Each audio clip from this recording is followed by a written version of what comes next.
Hey everybody, it's me, Chris. I'm back over here in the kitchen. Today, I'm going to show you how to make my favorite pizza sauce. Now, I make a lot of different versions of pizza sauce, but I find this version is the one that I make the most.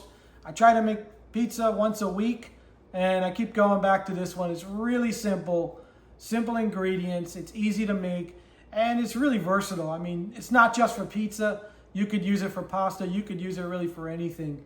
But one thing I would say before I show you my ingredients about the seasoning is you got to keep in mind, guys, I'm going to post a starting recipe for you in the description.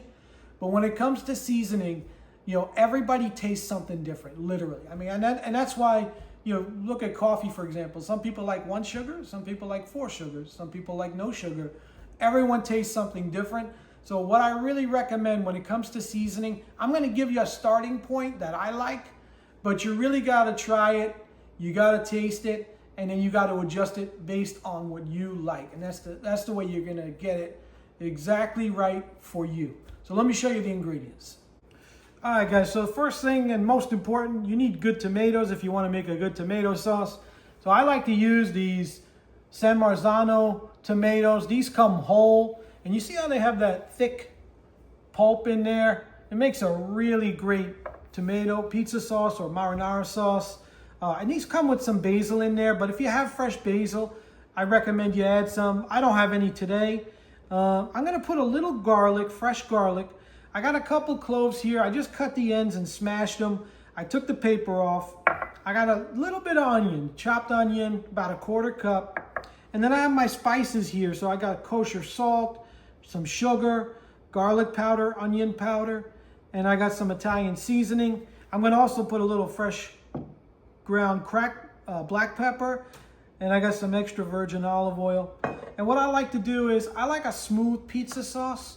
So once I get these things cooking, I'm going to use, I got this little stick blender. I'm just going to blend them up. If you don't have one, that's fine. You could just break these tomatoes up with your hand and you crush them down to where you like them, or just get a can of crushed tomatoes already crushed. You don't need the whole ones. All right, guys, so I got my pot here on medium high. I'm just going to put in some of the extra virgin olive oil. All right, and the first thing I want to do, I want to start to saute these onions and the garlic. And since my garlic's whole, I just put it in with the onions. It's not going to burn, guys. Just want to let this go so it starts to just get a little bit soft, maybe a little bit of color. All right, so this looks good, guys. I can smell my garlic. Onions are starting to brown just a little bit. Now I'll come in with my tomatoes and just use the spoon so you don't splash yourself.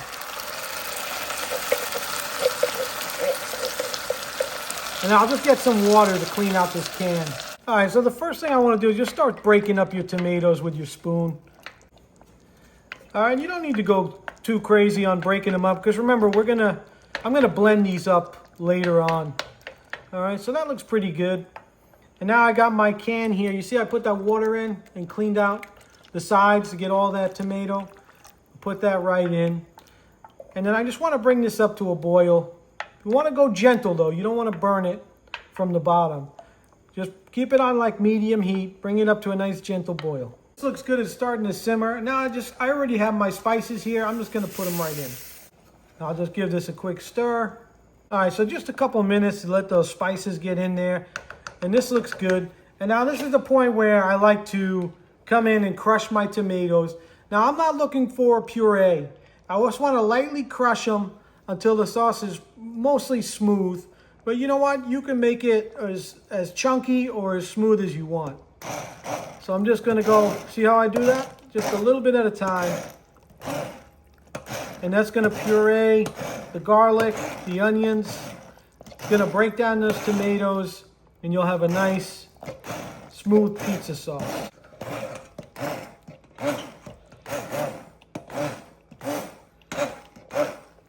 All right, so I think that's pretty good for me, guys.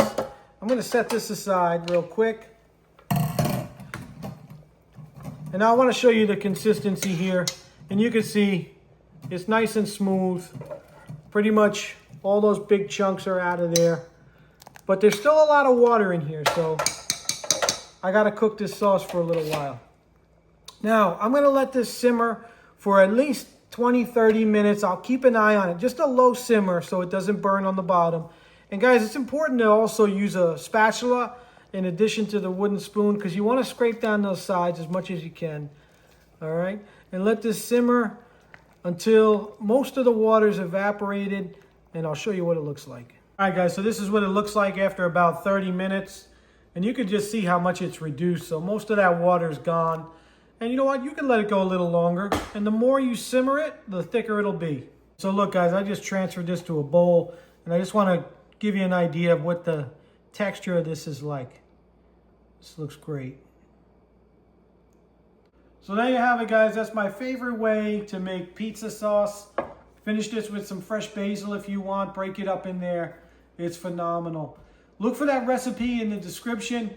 And remember, the spices and the amounts I give, it's just really a starting point. So you got to taste it, make it your own, and add what you like.